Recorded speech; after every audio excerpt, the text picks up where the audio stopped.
Tentang sini nak pandai, nak jaga masa depan. Tapi kita lupa masa depan tu takkan ada kalau badan kita bersarak awal.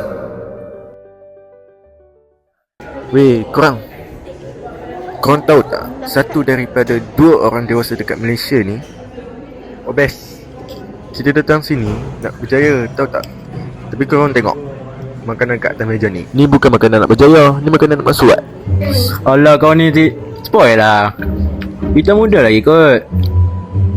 Bak kata pepatah, Lifas Dayong bro. Ish, Bok ni betul lah cakap Aziz. Aku pun rasa berat semacam akhir-akhir ni.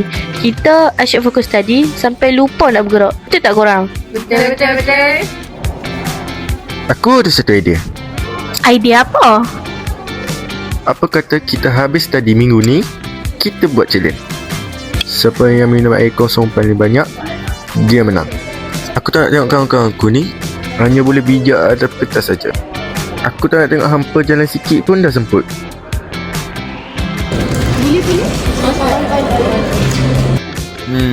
Boleh lah. Tapi aku nak habiskan ni dulu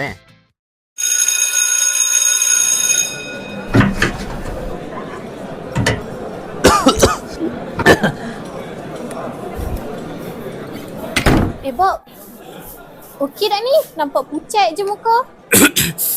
Dah aku okey lah. Kau sihat lah. Kalau macam tu, jomlah aku temankan jumpa cikgu kejap.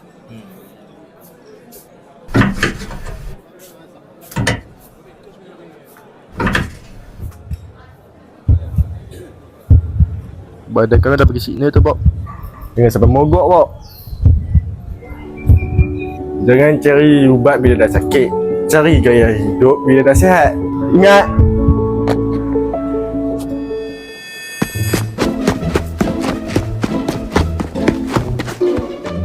Weh Zik, aku nak buat challenge ni. Siapa sampai dulu dia menang.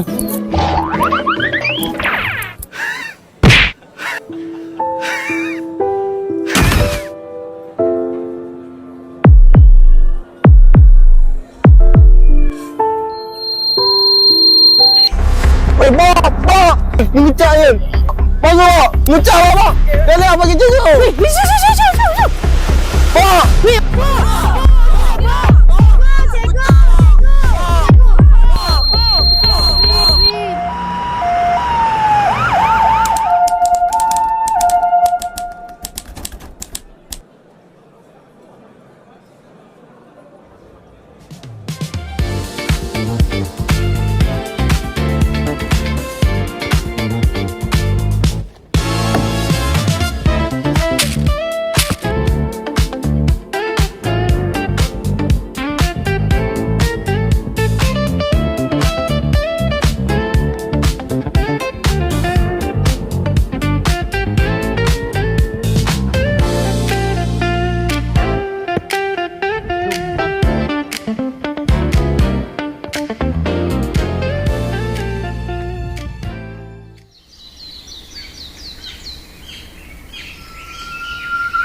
Weh Zik, aku ingat dulu kan, kesihatan ni biasa-biasa je.